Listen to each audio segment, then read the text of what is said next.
The 3D profiler consists of the controller, camera, and related cables. First, align the cable connector with the foolproof notch. Make sure the direction is correct, then tighten it securely. Remove the protective films from the camera's transmitter and receiver ports.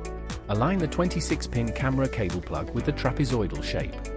Insert it into the camera port, and tighten the screws on both sides. Connect the controller's encoder, hard trigger, coma port, and power supply.